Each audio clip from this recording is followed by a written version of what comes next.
Subscribe कीजिए देशी भक्ति चैनल को और घंटी ज़रूर दबाइए।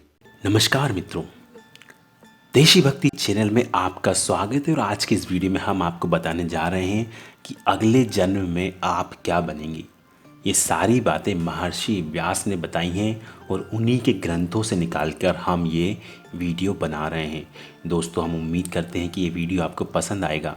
इसे ज़्यादा से ज़्यादा लाइक करें और अपने दोस्तों के साथ शेयर ज़रूर करें। इस चैनल को ज़रूर सब्सक्राइब करें और घंटी ज़रूर दबाएं। दोस्तों, कभी कभी हमारे मन में ख्याल आता है कि जो कर्म हम इस जन्म में कर रहे हैं उसका भुगतान भी इसी जन्म में हो जाए तो हम चिंता मुक्त हो सकते हैं। यानी कि यदि हम अच्छे कर्म कर रहे हैं तो उसका अच्छा फल कुछ ही समय के पश्चात मिल जाना चाहिए, और यदि हम बुरे कर्म कर रहे हैं तो उनका दंड भी इसी जन्म में मिल जाना चाहिए। क्योंकि ये जो कर्म ही है जो हमें खुशी और दुख दे रहे हैं। हिंदू धर्म के अनुसार व्यक्ति को मौजूदा जीवन न केवल उसके द्वारा किए जा रहे कर्मों से बनता है, बल्कि उसके पिछले जन्म में किए गए अच्छे बुरे कर्मों का योगदान भी इसी जन्म में होता है। अर्थात यदि उसने पिछले जन्म में शुभ कर्म किए तो इस जन्म में वह सुख पा सकता है, और बुरे कर्म करते हुए भी वह सुख भोग सकता है। लेकिन समस्या तब उत्पन्न होती है जब पिछले जन्म के बुरे कर्म इस जन्म में परेशानी देते हैं। काश ऐसा होता कि इस जन्म के कर्म इसी जन्म में सिमट जाते, न पिछले जन्म के कर्म इस जन्म में आते और ना ही अपने इन जन्म के कर्मों का फल अपने आने वाले नए जन्म में पाते। लेकिन ऐसा संभव नहीं है। नियति ही ऐसी है कि हमें कर्मों का परिणाम हर जन्म में भोगना पड़ता है। शायद आप इस बात से अवगत हों कि कर्मों के अनुसार ही व्यक्ति अगला जन्म ही पाता है। कर्मों के अनुसार ही व्यक्ति अगला जन्म भी पाता है। वह कैसे कर्म करता है, अच्छे कर्म करता है या बुरे, उसी के आधार पर उसे अगली योनि प्राप्त होती है। यदि आप मनुष्य योनि में हैं तो यह आपके पिछले जन्मों के अच्छे कर्म हैं। मनुष्य योनि को शास्त्रों में उत्तम योनि बताया गया है, क्योंकि यह वह योनि है जब ईश्वर हमें आत्मा को मोक्ष दिलाने यानी कि जीवन मरण के जंजाल से मुक्त होने का अवसर प्रदान करते हैं। और यह हम प्राप्त कर सकते हैं भगवान का जाप करके, जो कि एक मनुष्य ही कर सकता है।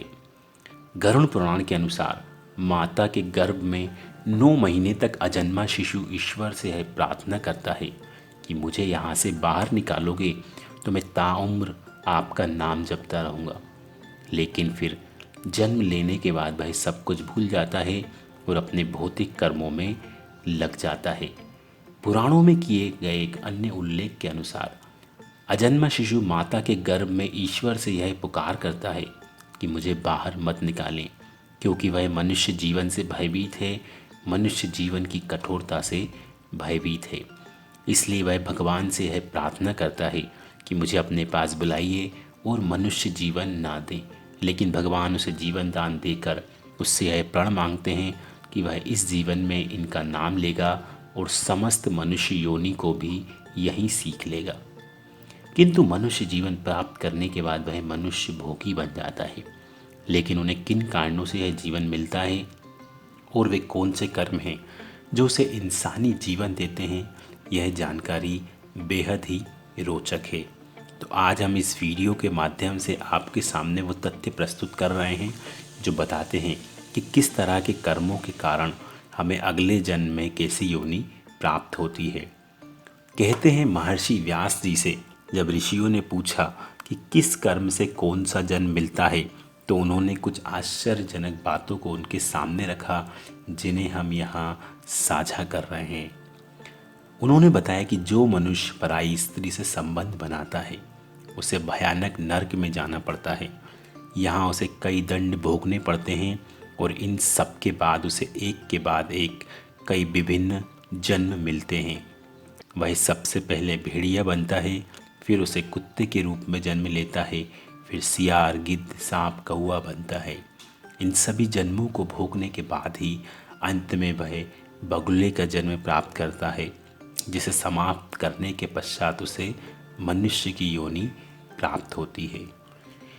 जो व्यक्ति अपने बड़े भाई का अपमान करता है, समाज के सामने उसे नीचा दिखाता है।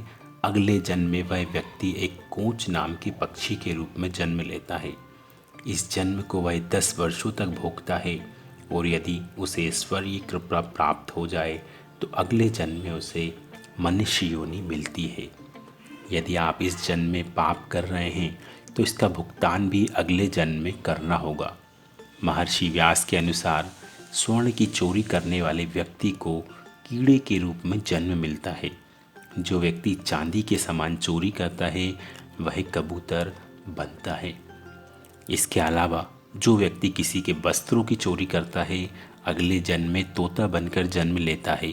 सुगंधित पदार्थों की चोरी करने वाला व्यक्ति छछूंदर के रूप में अगले जन्म में जन्म लेता है। किंतु यदि अपराध चोरी से बड़ा हो तो योनि और भी भयंकर प्राप्त होती है। महर्षि व्यास ने बताया कि जो व्यक्ति शस्त्र से किसी की हत्या करता है उसे गधे की योनि प्राप्त होती है। गधे के बाद वह मृग योनि को प्राप्त करता है। किंतु इससे अधिक रोचक बात यह है कि उसकी खुद की हत्या भी शस्त्र से ही होती है।